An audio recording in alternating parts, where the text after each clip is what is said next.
So welcome everyone. Thank you so much for being a part of this Tuesday Talks session. So my name is Chaitanya Motupalli, and you can call me Chai, and I'm the Associate Director of Laity Training at the California Nevada Conference of the United Methodist Church. So it's so good to see some familiar faces here and some new faces too. I'm so grateful and so glad to see you all this afternoon. So before we go into today's session, I just want to give a brief background of the Tuesday Talks. The Tuesday Talks is a new initiative at our conference that is sponsored by the Lay Leadership Development Board and the Office of Leadership Development. So at the conference, we offer various learning opportunities, but most of them are courses. They're usually 10 hours long. So in one of our meetings, we realized that there is a need for shorter learning opportunities. This Tuesday Talks is a result of that perceived need that we have in the conference. So this will be a short learning opportunity. And this is usually on second Tuesday of every month from 12 to 1. And the topics that we cover are helpful for personal as well as spiritual development, right? So as far as the format for this morning's conversation is concerned, this afternoon's conversation is concerned, we have the first 40 minutes, we have a conversation, an interview style conversation, and I'll ask some questions and our resource person will respond, and then we will open it up for questions. If you have a burning question that you want to pose to a resource person, you can always type it in the Q&A box at the bottom or in the chat. But please do know that we will not be able to respond until the later half of this session. And the topic for today is laity as care ministers. And the resource person for our talk this afternoon is Reverend Karen Lampe, who is the founder of the Caring Congregation, LLC. So prior to establishing the Caring Congregation in 2018, Reverend Karen served for 15 years at the Church of the Resurrection in Leawood, Kansas. And 12 of those years, she was the executive pastor of the Congregational Care Department. Welcome, Reverend Karen. It is such an honor to have you this afternoon with us, and we are so looking forward to this talk. So Chai, thank you. You're welcome. Thank you for being here. I shared a couple of things about you, but before we dive into the topic, would you like to share a little bit more about yourself, especially shedding light on your ministry with the Caring Congregation? Okay. Well, just very briefly, my background, I started as a physical therapist, was a PT for a lot of years, then went to seminary and really just transitioned all of those organizational pieces from medical into ministry. And really for me, when I was a PT, so many times what I wanted to do was just to be able to pray with people and to lift their spirits, their spiritual life, knowing that their healing actually was deeper than just the physical. And so when I started at Resurrection, we had about 5,000 members. And when I left, we were right at 25. Then in leaving Resurrection, Adam encouraged me to set up this website, and it really exploded. I did 18 seminars all around the country the first year, and then COVID hit, which put the brakes on everything. And, I, just like everybody, we were scrambling. During that time, we became a 501c3, so we are a standalone ministry. We have a board of directors, and we have teachers all over the country who are doing this with us now. And so keep that in mind as we are talking today. I see all these reverends out there, and I am always looking and hoping that some of you might take on that mantle of being a teacher for us, because our hope is that post-COVID, post-disaffiliation, we can help the United Methodist Church become a church that distinguishes itself as the healing church, and healed not only from what we have been in need of, but also healing in ways that we that the world is in need of right now. And so that's what our mission is really all about. So in a nutshell, Chai, I don't want to spend too much time on that, but we've been teaching seminars and webinars, and hope you will go to our website, all of you, just thecaringcongregation.com. Thank you, Reverend Karen. I do agree with you. Healing the world is an important thing. At the conference too, one of our mission statements is healing the world, and we do have it high on our priority list to be those healers in the world. Thank you so much for sharing about yourself. So I'll dive right into the topic. So the title that I gave for today's topic is Laity as Care Ministers. Even as I was thinking about what I was thinking when I said that, is that all laity can serve as a part of this care ministry teams, along with the clergy. So the question that I have is there a theological basis, a foundation that supports this notion of laity as care ministers? Absolutely, there's a theological basis. First and foremost, we know that Jesus was a healer, and that his ministry very much was based on that healing ministry for really those mainly at the margins, when they felt oppressed and not included. And so in the book, that is, what do you do in COVID? You write a book or two. So the new books that I wrote during COVID, I really go into depth about the theological basis. And really, it comes down to believing in redemption, and what I believe redemption in a nutshell. I know, talking with a bunch of well-trained theologians themselves, for me in a nutshell, redemption means restoration. And when we can help folks feel that restoration, that is that healing ministry of Jesus that he was willing to do for people everywhere. The points that I cover, in the book, are about the need for Jesus in seeing his ministry built on prayer, how he was out in the wilderness, how he was doing self-care, making sure our pastors do self-care. And part of that is building a team. It's not all about us, guys, right? And so we really need to build a team around us. And then Jesus got down in the dirt with folks. He wanted to make sure that they did not see him as someone special, but he wanted them to see him as one of them. So he got down in the dirt with people. And then he was literally willing to go the extra mile. Over and over, the stories of the gospel show people that he went to that were not just in the main thorough way. He went that extra mile. And for me, it's highly important that people understand that Jesus was wildly inclusive. I believe that Jesus was the best at this inclusive, and if people cannot fully see that, then we just need to start talking about our stories, because we're all broken in some way, and Jesus knows all of our stories and loves us still. So and part of the training that I have recently really been landing on more is just, what does that inclusiveness look like, especially as we, the United Methodist Church, we better be aimed at a great general conference coming up here. That's certainly my prayer. And then Jesus had a team of people for the last point. Again, this team is what we are about in developing at the Caring Congregation, because most pastors, we go about our work and we do it in kind of fits and starts, and what happens. But if you have an organized team, then you will be so surprised at how your ministry will grow and your people will thrive.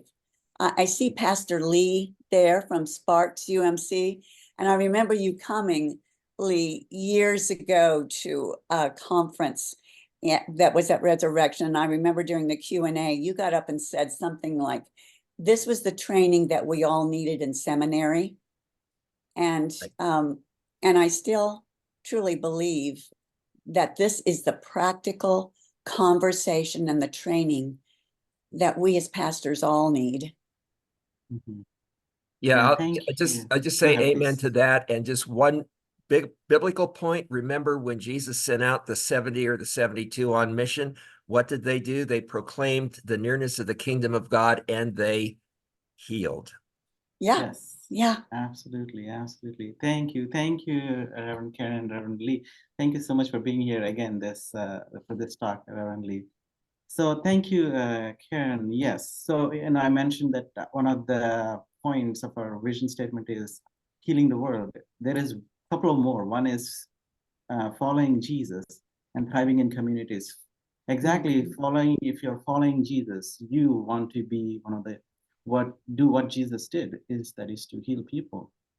So thank you for that reminder, and thank you also, Lee, for supporting that or underscoring that for us this afternoon.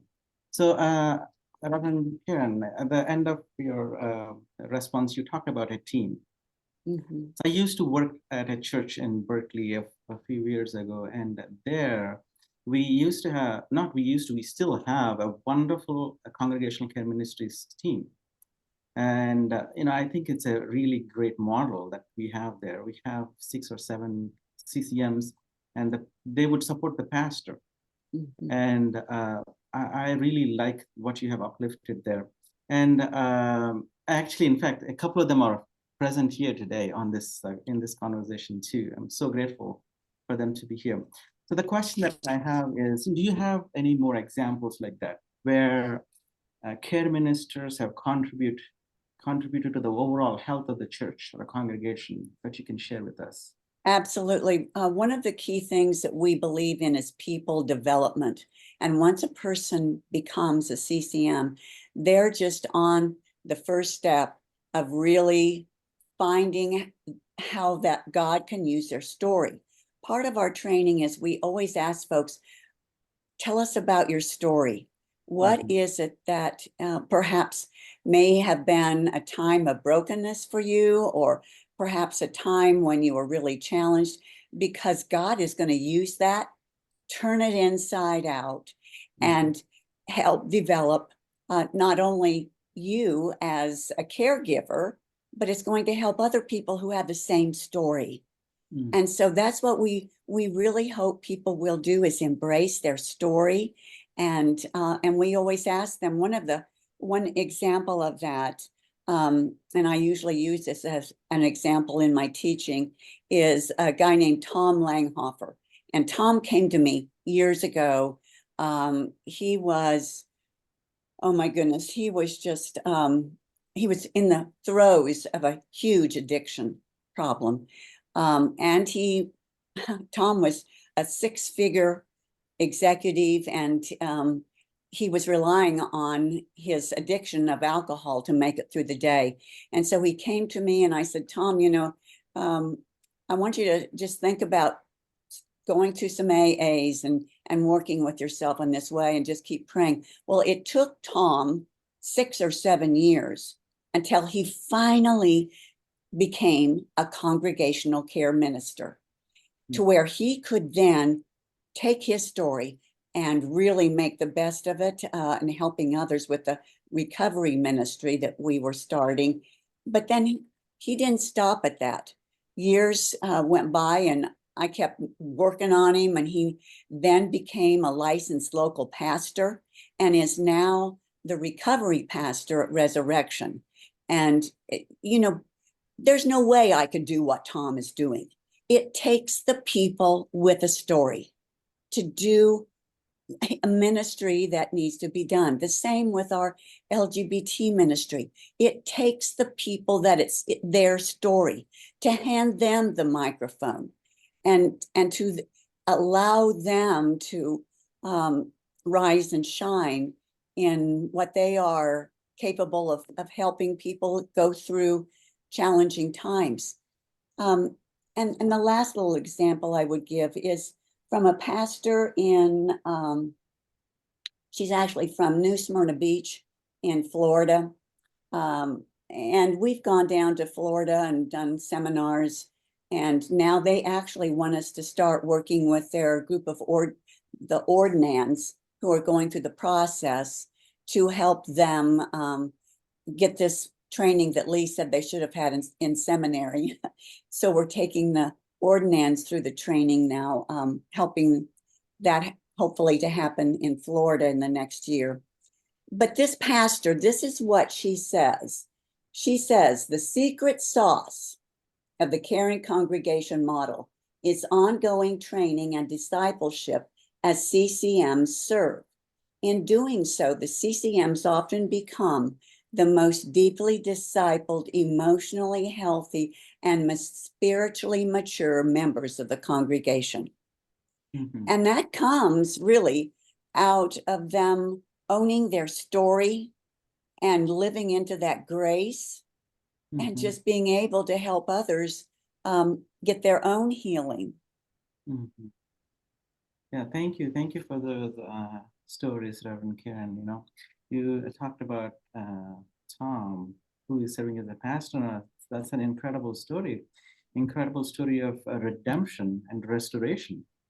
And now Tom is able to lead so many people into that redemption and restoration. I'm so glad to hear that story, and thank you for that. So this is very inspiring, Reverend Karen.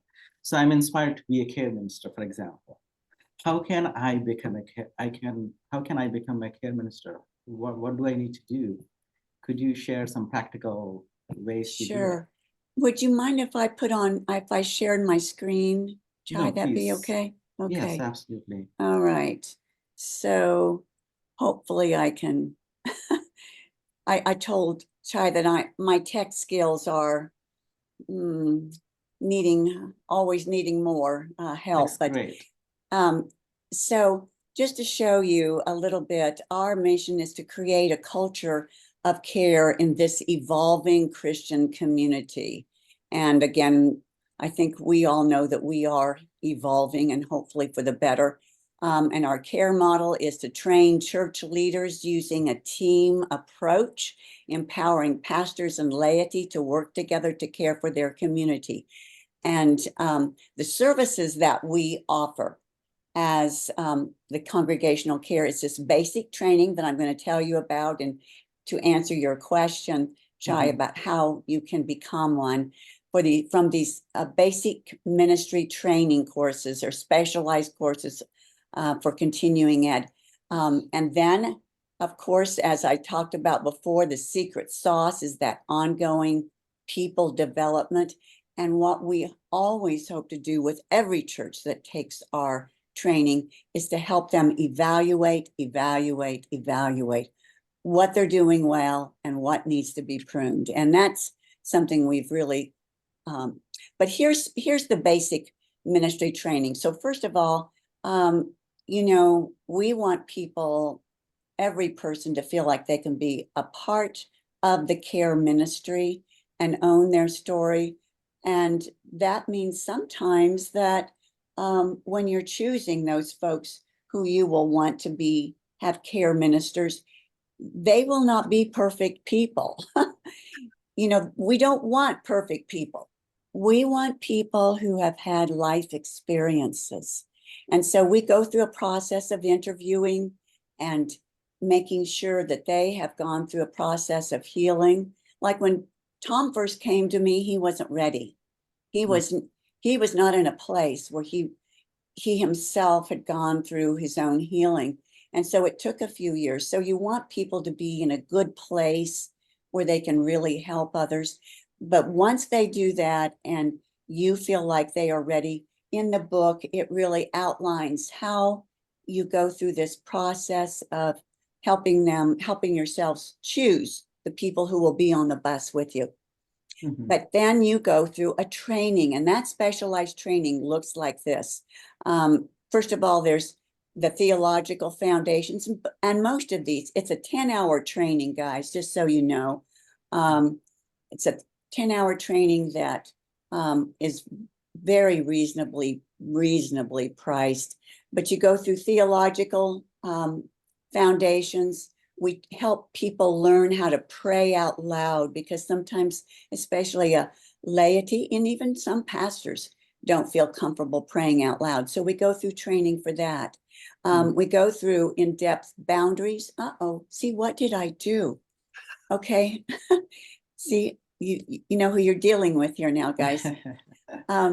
We go through training with boundaries, and helping folks really understand what it means to work with people and keep good boundaries. And again, that is to help pastors understand their own self-care, because we want pastors to have good self-care, and empowering the laity helps them have better boundaries.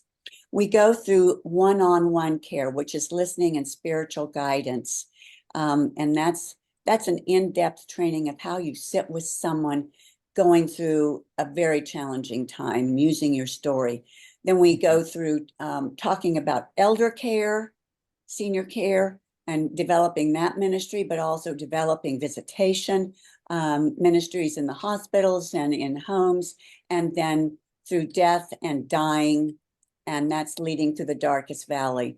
After that, we switch over and we go through a half-a-day training, and that's where the new book is so much better than the old book, because we really go more in depth about how to organize your ministry. So there's 5 essentials of how to recruit and equip, identifying roles, establishing documentation, evaluate, and then, of course, selling your congregation on this, because change is hard. I think you said that already, Chai. Change is hard sometimes for people. No, I did say that. Yeah, go ahead, please. Yeah.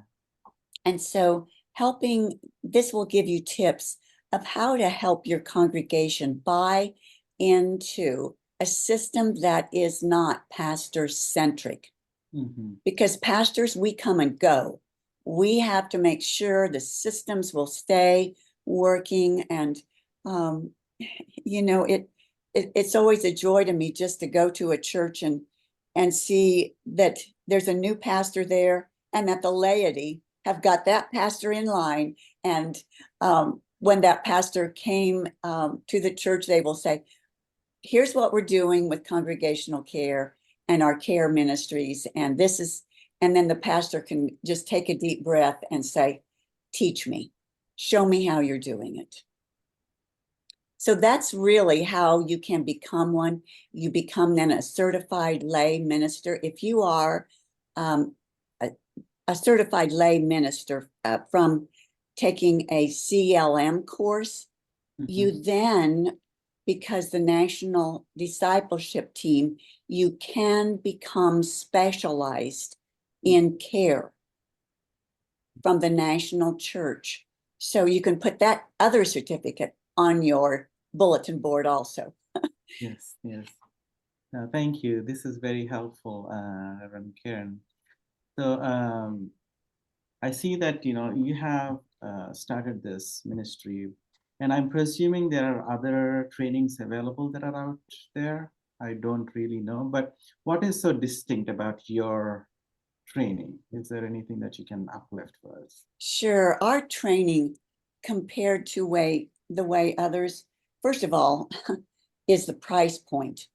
We want everyone to be able to get this ministry. And so we know that there are other trainings out there that are between $600 and $1,600 for a 10-hour training.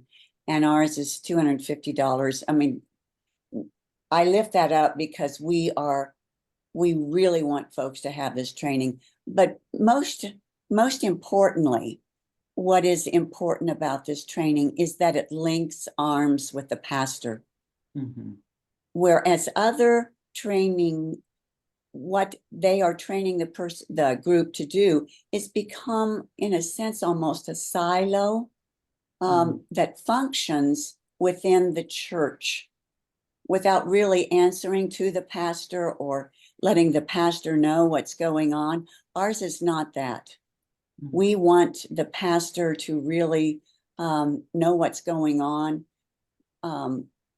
so that, as pastors, we can be part of the healing as well as what's going on, and that the volunteer will always feel like we've got their back.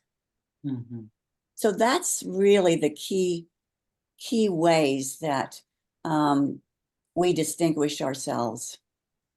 Thank you. That's really helpful. I think I mentioned about the CCMs at the church where I used to work at in the past. Actually, they did go through the CCM training at the Church of Resurrection. Okay. Yeah, and that has been it. They have become a team along with the pastor. So I was raised in churches where pastor is the sole person who is doing all that work. But once I started there, I realized, oh wow, this is an incredible collaborative effort that is happening, and I saw the team model that you're talking about. Yes, I thank you for sharing that and uplifting that. So I have a couple of maybe one question and see how much time we have, and then and go forward. Um, so you talked a little bit of, you alluded to this, but in your opinion, how does that impact the caregiver, or what are the blessings that are hidden for anyone who is involved in care ministry? What are those blessings? I think over the years of seeing people be a part of this ministry over and again, I hear words like, this ministry absolutely changes people's lives, and it changes our lives as a care minister.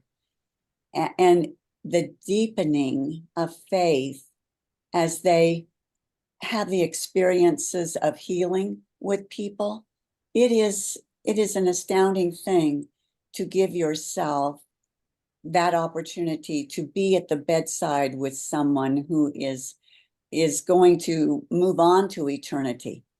It is an amazing experience to be a caregiver with someone who's going through addiction recovery. And this is something that churches of all sizes, I think that's so important to emphasize. This is not a big church ministry. This is for churches of all sizes. And we want folks to look at what's going on in their community and then be able to say, this is where we need the care ministry to work. And that, again, is what will bring people alive. Like my own mother, when she was a CCM, she said, well, I will not go to be with someone at the bedside. I just can't do that. But I will provide the meals for the funerals. I will provide the meals afterward. I will provide that funeral care. So each one finding their own niche that will help them feel like they are contributing to the body of the church. Yeah, I mean, that reminds me of the Ephesians passage where Paul talks about the gifts that we all bring to the body of Christ. And I see that, this care ministry places a lot of responsibility and a privilege, rather, where you can be the presence that Jesus promised as he was leaving, that we are, the care ministers will be that presence of Jesus for those who are dying, who are sick, and who are in need. I think this is beautiful. Thank you so much, Reverend Karen, for highlighting these for us. So at this point, I will open this up for questions from our participants, and then we will. I don't know if there are any questions in the Q&A, but otherwise we will. I'll unpin you, and then I'll open this up for a bigger group, and then we can have a question from everybody. Friends, if you have a question, you can raise your hand or you can unmute yourself and then ask. Please, Pastor Lee.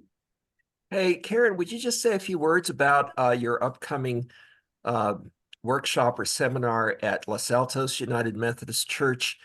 Because there may be some of us who would want to attend and have some lay people come with us.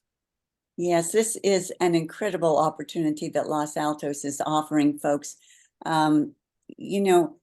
Because they are really opening the doors and providing books and meals. And really what you have to do is register and get there and stay overnight. If you might need to find a place to stay overnight. It's an incredible opportunity that Los Altos is going to provide all of this along with the conference and the district that are linking arms to make this happen. So, and it is April 5th and 6th, a Friday and Saturday. And Chai, that's the right dates, correct? Is that? Yes, that is correct. Okay, the 5th and the 6th. And so, and I think, and please forgive me if I'm wrong on this, I think we're going to start at noon on Friday, which will help folks have time for travel. And then we'll go later in the evening. We'll probably break about between 6:30 and 7. And then the next day it will be 9 to 4 with a commissioning service. But you will be finished by 4. So it's a great opportunity. I'm telling you. Yeah, thank you, Pastor Lee, for lifting that question, because I do have it on my notes, but I just skipped it. But thank you for asking. I did post the link in the chat for everyone who is interested. And also, please do know that I will send you a follow-up email after this talk. And in that email, I will include the link for that event, and also to the congregational care caring congregation website that Karen has founded and leading. So any other questions? You know, Chai, one thing I might lift up if people can't make that, we really want to do more in the CalPAC area. So if you want us to come back, like we've got several planned in Texas, we're doing district by district in Great Plains. So if you want us to come, please know we are delighted to, especially when you have a lot of folks. I think they have a limit of, and Chai, correct me if you're wrong, I think they have a limit of 150 that they can accommodate at Los Altos. Yeah. And here's another opportunity if that doesn't work for you. We will be having a national seminar at Resurrection, a care conference in November.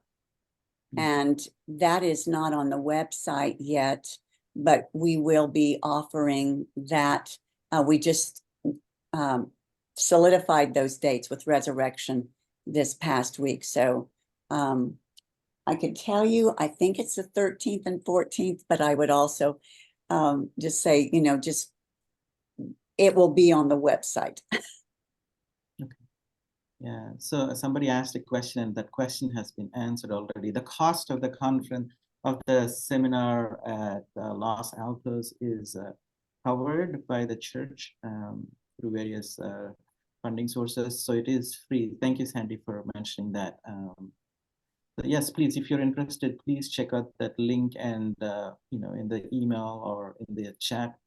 And please do register, because there's a limit to the number of people that can attend. So any other questions that you want to pose to Reverend Karen on congregational care? One thing I might offer up, Chai, is when I came out to San Bernardino years ago before COVID and did a seminar, and we had a lot of Spanish speaking folks, and we didn't have a book to accommodate them. And Abington, just in the last month, we have a Spanish version of our textbook, and we have teachers who will be Spanish speaking teachers. If there are congregations in your district and conference that you feel like if you'd want to create a seminar for them, this is a brand new offering. And actually yesterday I just got together with people from Puerto Rico, and we're planning a new invasion in Puerto Rico of teaching. Oh, that's wonderful. Any other? I see a couple of people that have gone through the training. I was mentioning Reverend Karen from our church that have gone through the training at the Church of Resurrection. And if you want to share anything, please do feel free to share. And I have a question, Reverend Karen. You were saying about people who are interested in teaching. So I'm Mhm. wondering, is it only for clergy or is it also for people who have gone through the training? And what do they need to do? Do they need to reach out to you or? We usually want folks who have, for trainers, we want folks who have developed a program themselves so that they can really teach folks how to develop programs. So when someone comes, my first question is, have you developed a team? Do you know how this team approach works? Because that is so, so important. So when we're creating new trainers, like the pastor in Puerto Rico, he is Reverend Dr. Eric Hernandez Lopez, and his doctorate is in care, and he has taken the training, and he has already set it up in one church, and now he's setting it up in another church, and he's also president of the seminary there in Puerto Rico. So let me tell you, he is so he's such an amazing person. So what we want, I look at someone, who really wants to do this. I look at their passion. Do you really, if you see someone with passion and you want to help them do it, then we'll do what we can to help them. Be it laity or, because I had lots of laity who have, they are congregational care directors and not necessarily pastors, but they have taken so much training, and they themselves are directing congregational care ministries. So again, so much just depends on the individual person and passions. Thank you. So I have a question here from Gail. The question is, do you do seminars on Zoom? And do you sell the books? That's the question. Yes. If you go to our webinar, to our website, under resources or events, maybe it's events, you will see that coming up in 2 weeks, we have a webinar. And this is a great way to train your folks, because what you do, you get a watch party price, but you get your team in the room, you get us on a big screen, and for 2 days, that you and your team are watching the same kind of training that you will get, that I'll be giving at Los Altos. And it's an amazing, during COVID, we were forced into doing this, and it's really worked wonderfully. And we've even had folks from Africa, all over the world, take it in this method. Yeah, thank you, Kiran. Thank you, Hannah, for posting that information in the chat. So that information, if you click on that webinar link, you can see what Reverend Kiran is talking about. So there's a question, will there be any training on this at the Leadership Institute at COR in September? This last year I gave a 75-minute,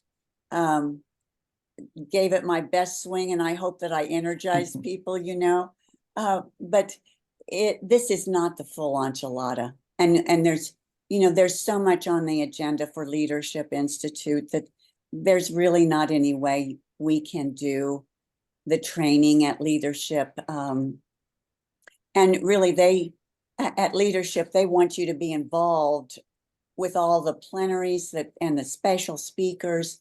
It just really isn't the time to do the training then. So I may be doing another 75-minute swing at it, but it's not. You're actually seeing some of the slides that I did for that. Oh, see. Reverend Lee, please. Hey, just real quickly though, I'm assuming, Karen, you're going to do this again as you did the past couple of years. You have a booth at Leadership Institute, and you're there. And so Yes. people can engage you in conversation and learn a little more deeply about how your work might impact their local context. Absolutely. And that's certainly one place to get it. Chai, we're going out to annual conferences all over and I don't know if we would be eligible for a booth, but we've had booths that we're going to be at in Central Texas and Alabama, Florida this year, and North Carolina. So if we could have a booth at CalPAC, I'm there. Or one of us would be there. And that would really help us. Thank you, Lee, for that question. Well, and just to clarify, we're not CalPAC, we're Cal Nevada. Cal Nevada, sorry. Yeah, it's okay. But a booth would be great. Somebody here has some influence on the annual commission on the annual conference session. Maybe you do, Chai. I think it would be phenomenal to schedule, maybe not this year, but next year, Karen to be with us to give a presentation to the plenary and then maybe offer, at least a workshop on this, because I think that so many of our clergy, I kind of look at it from the perspective of Jesus's proclamation of release of the captives.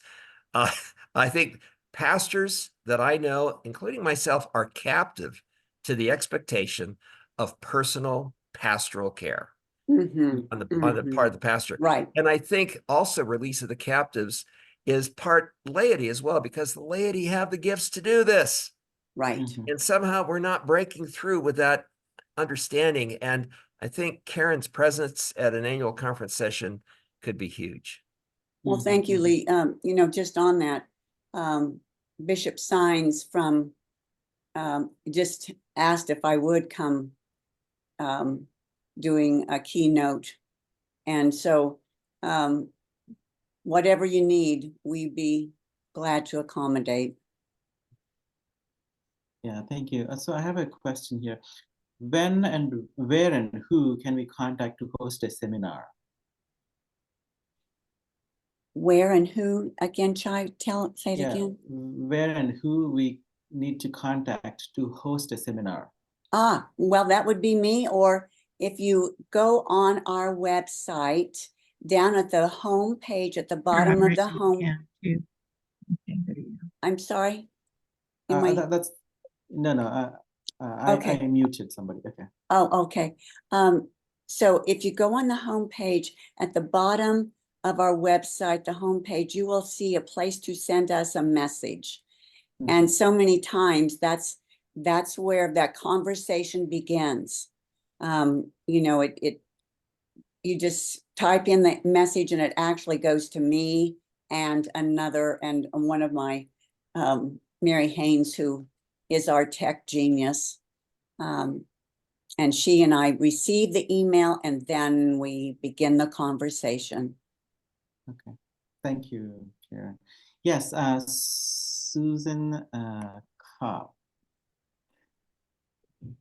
Hi, this is Roseanne Mackey. I'm at Susan Kopp's house. And my comment is I'm on your website, and I think this might be confusing. It says the 2-day seminar is for the churches in the Long Beach district of CalPAC.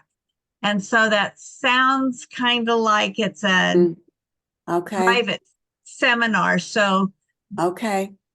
And Los Altos is in Cal Nevada. Yeah. Okay. Chai, can you answer that question?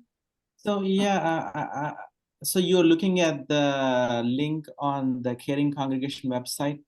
Yes, I'm reading it right from it. Yes. Okay. I see. Would you mind going to the link that I just posted in the website on the chat? That will lead you to the Los Altos UMC Church.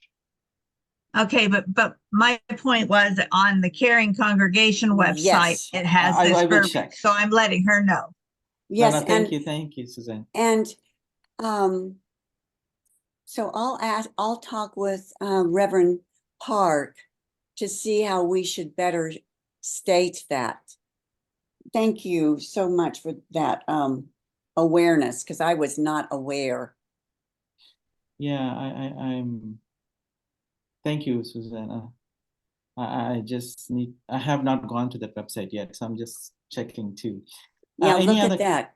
Yes, I'll look it up as you're talking. Any other questions or comments for Reverend Karen? So I know I'm going to put, please, Pastor Lee. So Karen, you might have some sensitivity to this. Many of us are in congregations that are experiencing a fair amount of depression. That depression was brought on Sunday by the 49ers' loss to Kansas City in the Super Bowl. Do you have any words of encouragement for us as somebody who lives and thrives in Kansas City? Could you lift our spirits? Could you give us some word? Could you tell us something that would pull us out of the depression and give us hope for a future that would include redemption? Absolutely. You know, I think you have an amazing quarterback. I mean, Yes. I mean, really, you guys were outplaying us so long. It was some sort of miracle there at the end. Nobody was more amazed than the whole Kansas City crew, because you all, you know how you were outplaying us, but I am so impressed with your quarterback. He just seems like this wonderfully humble spirit who has incredible giftedness. You know, he just so you know what, we may be back together next year and it may be turned around, because it was down to the nail biter end.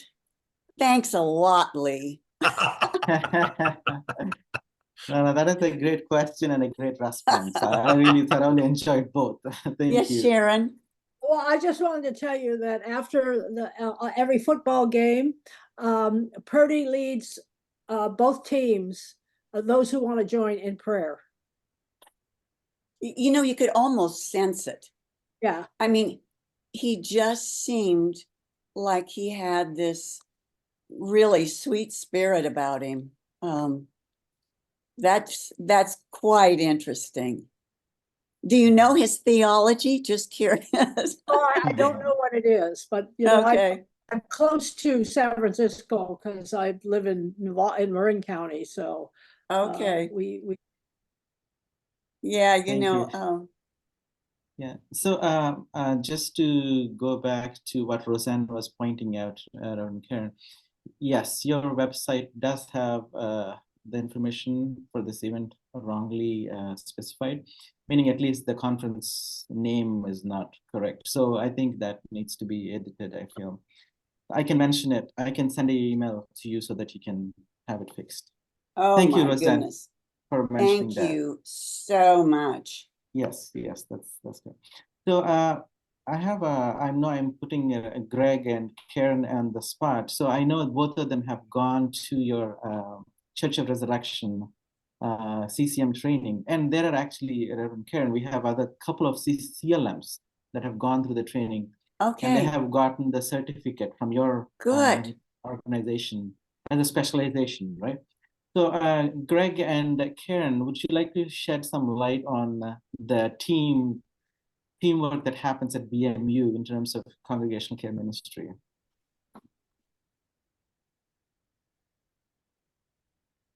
So I can't speak to the Church of the Resurrection because I was not part of that original team that went there. But in terms of you know, being a team ministry, I think each of us you know, feels maybe a particular match to whomever the care receiver might be, and so that person will, if they feel called, they'll, you know, volunteer to work with that person. So I think that's the key is it's each, as you kind of mentioned, it's you know, it's a team composed of individuals who are all different backgrounds and different strengths and different interests. So it's just a matter of you know, discussion amongst the team as far as who would be best suited, I think, for each particular care receiver. Perfect. Same here. I didn't attend the training. I kind of came on later, So I was trained by the CCM people already established at BMU. Yeah, I found that the people that I was assigned to, I think it was very helpful for them. I'm so glad that somebody in our church was able to reach out to them, in their times of need. And like during COVID and even afterwards, because I guess I don't know how active the CCM still is, but I think a lot of people, it's a shame that people who have served the church for years essentially kind of become isolated and don't stay as connected with the church. So I think something like CCM, you're helping to take care of the congregation and all those people who have served the church for so many years when they find themselves in times of need. So, and then, I'm far from very, very skilled, I think, as a CCM, but try to use those skills.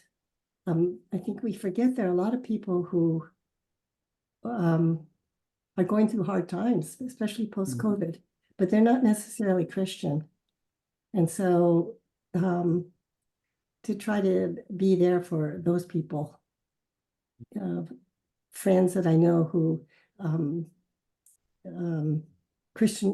being Christian is somewhat foreign to them, but try to help these people too.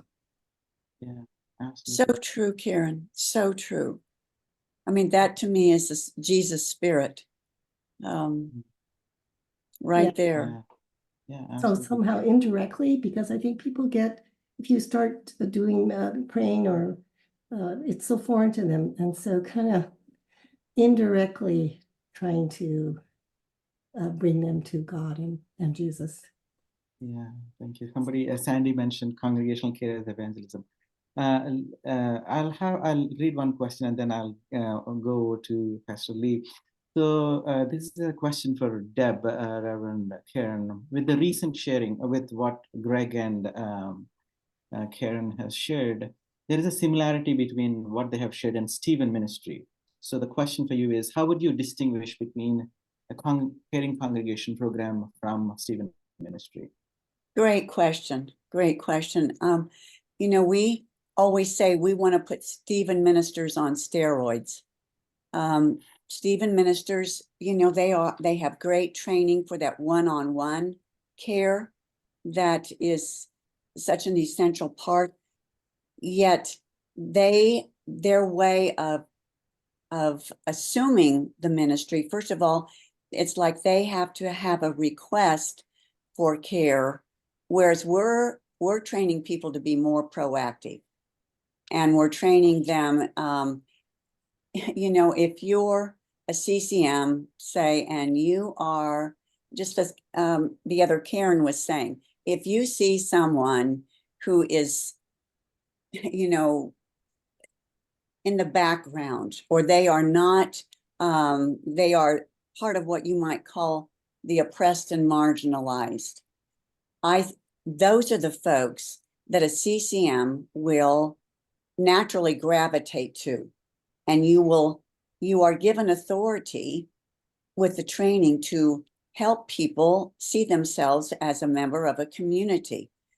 But that being said, one of the major differences is that we link the pastor heavily to the CCM. We do not want folks doing this.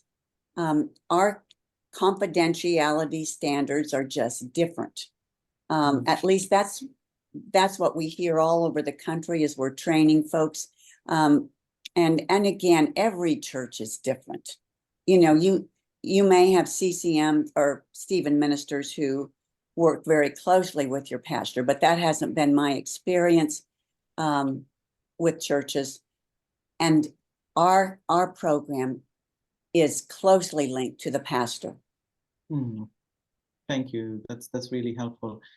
Pastor Lee, last question, and after that I'll share some announcements and Just so you know, Reverend Karen, Susan Kopp, who is here, she has gone through your training, and Okay. she's serves at 3 rural churches. Susan, do you want to say anything really quickly before I give to Pastor Lee? Thank you, Jay. Karen, it was a long time ago, and I was serving 3 rural churches part-time.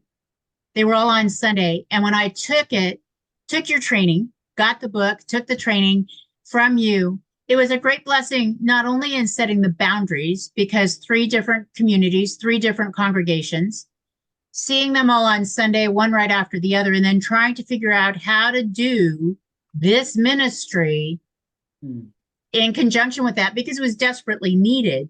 I think the greatest segment that helped me was your boundaries segment. Mm. And being able to say to folks, here's my time. And that's one of the things that you taught was, how can I best help you within this framework? Because it was very easy for me to get stretched in many, many different directions. And it was a 178-mile drive every Sunday. And that's one way. So Wow. your boundary segment was excessively beneficial in all of that. And not so much for me as much as it was for the people I was trying to serve. When I could say to them, here's what I have. And I think what I learned from you was that I want to partner with you and help you. I want to pray with you. Here's the limitations I have. How can we make this work? And I've carried that forward, obviously. So thank you for that. It helped tremendously. Thank you, Susan, so much. You know, you just wonder how, what seeds you plant, what difference it makes. And for each person, it just is different, you know, and I'm so grateful to hear that, especially to empower you, to take that authority to say, this is what I can do. And then to train others to be your ambassadors so that you don't burn out. Thank you, Susan, for that. Yeah, I shared your text, and the blessing, as you said, the seeds at each of the 3 churches, someone stepped in and committed to, you have to go through the text to be able to carry on. And I made those parameters for them so that the congregants knew there was some training for them. They just weren't coming to be nosy. As one lady said, I don't want to share my health stuff with just anybody. I want to know they'll keep it confidential. And I want the guarantee they will pray with me and for me. So thank you, Karen. Oh, thank you, Susan. If you see our website in the bottom, if you wouldn't mind writing a little, just especially, I think it's so important for churches to know this is for churches of all sizes. And for you to say exactly what you said, that's what folks need to understand, that for each size church, there will be a blessing. Yeah. Thank you. Yeah, so before giving this time to Lee, Pastor Lee, for the final, closing comments and prayer, may I just extend a warm gratitude to Reverend Karen for being here this afternoon, for sharing your wisdom, and for also, sharing about the upcoming program and also about the Caring congregation. Thank you, Reverend Karen, for being here, for taking the time to be here with us. Chai, thank you. I am humbled to just be a part of the witness that God has placed on my heart. It's all God, as it always is. Thank you. Thank you all for being here. Also, next Tuesday talk would be on March 13th. It's on Wesleyan, devotional life in Wesleyan tradition. So we have a course actually that is based on the book by Reverend Dr. Steve Harper. This course is starting in March, and Reverend Steve Harper would be here to talk about his book. And Reverend Tom Woodland from Woodland UMC would be here to interview him because he was his student. So Reverend Tom would interview his teacher, Dr. Steve Harper. So please, if you're interested, please take the course and please be here so that you can have that, extra engagement with the author himself, whose book you'll be following in the course. So with that being said, Reverend Lee, I will give this over to you to final comments and then close us in a word of prayer, please. Thanks, Chai. And I'm just going to take 1 minute before I close this in prayer to respond to Deb's question. I thought it was an excellent question. Very early in the 2000s, I spent a week back in St. Louis being trained with Stephen's ministry because we were running Christ Care groups at our Los Gatos United Methodist Church. I found it extremely effective.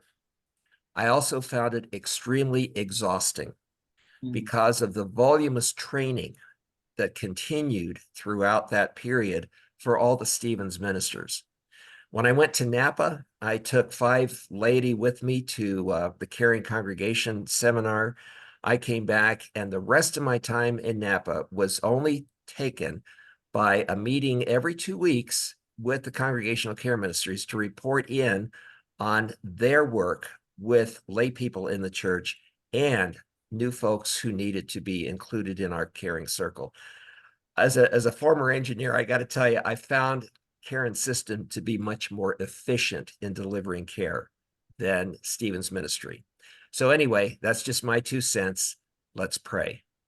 God, we give you thanks for the giftedness that comes through Karen and through others who have placed care as one of the central roles in the life of the church. There is no congregation that cannot thrive without care continually immersing the people who come to our churches. We pray for the success of the caring congregation, and for each of our congregations whose members are represented here. May they go back refreshed with a renewed vision of how they may deliver care more effectively and efficiently to the members of their congregation. We ask your blessings upon all of these in the name of your Son, Jesus. Amen. Amen.